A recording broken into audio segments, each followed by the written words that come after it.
Haukur, það var tveir risastórir leikir. Ég ætla ekki að hræða þig, en mögulega stærstu leikir sem Ísland hefur leikið núna í þessum glugga. Það er Georgía heima og Úkraína úti og ef þið vinnir báða þá verður þið komnir á lokamót HM. Já, algjörlega. Þetta er risaleikir auðvitað, en við höfum spilað stóra leiki áður, við komumst inn á EM og allt annað. Ég held að spennustigið sé bara gott og menn finna alveg fyrir því. Þetta eru stóri leikir en samt bara við erum rétt stiltir, við erum bara tilbúinir. Hafið unnið svo risastóra sigra bara á þessu almanaksári 2022 á móti Ítalíu heima í Ólafsvík og svo á móti Úkraínu. Hvað gerir það fyrir ykkur að hafa unnið svona stóra körfuboltaþjóðir farandi inn í hennar klúbb?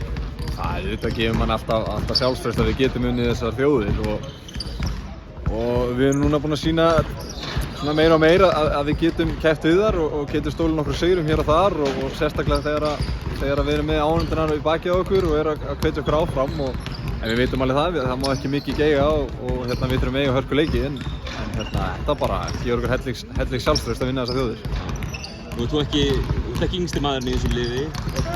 Þú ert ekki gamall ennþá. Nei. Þannig að þú lentir einhvern veginn á milli í þessum svokölluðu kynslóðaskiptum.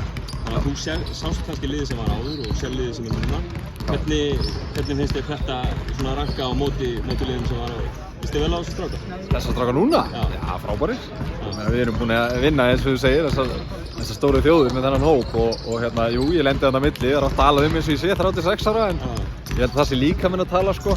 En nei, þeir eru frábærir. Það sem þeir kannski hafa líka er að þeir svona koma með meira svona maður að sletta svona fuck it mode sko. Þú veist, bara svolítið þannig. Bara er alveg saman móti hverjum við erum að spila og bara annar leikur og það hefur gefið okkur fullt. Þannig að ég held að við ættum bara að halda því áfram og við bara, við munum gera það. Það er að fá stráka eins og Þorra og Orra inn í hópinn sem að gera gífurlega vel í sumar með 20 ára landslið Íslands. Það er ekki gaman að sjá það að næsta kynslóð sé það? Jú, algjörlega. Það er bara frábært. Sér náttúrulega með Stimma líka og Hilmar og við vorum eftir að hlæja daginn að þeir eru alltaf tróðandi öllu sko. Mér finnst gott, sterkt leigja, heldur skemmtilegt sko, það eru 2 stig líka en nei, það er náttúrulega frábært. Þetta eru hrikalega hæfilegir strákar og komum með ágæta stærð í þessa bakarastöður og eitthvað sem okkur er alltaf vantað og þannig já, ég er mjög spenntur að fá að spila með þeim og vera með þeim. Leikmaður sem hefur komið út allt væri Haukur Helgi Pálsson. Þú væntanlega spila móti einhverjum af þessum Georgíu leikmönnum áður. Já, ég spila náttúrulega móti Sermadini í ACB og McFadden og síðan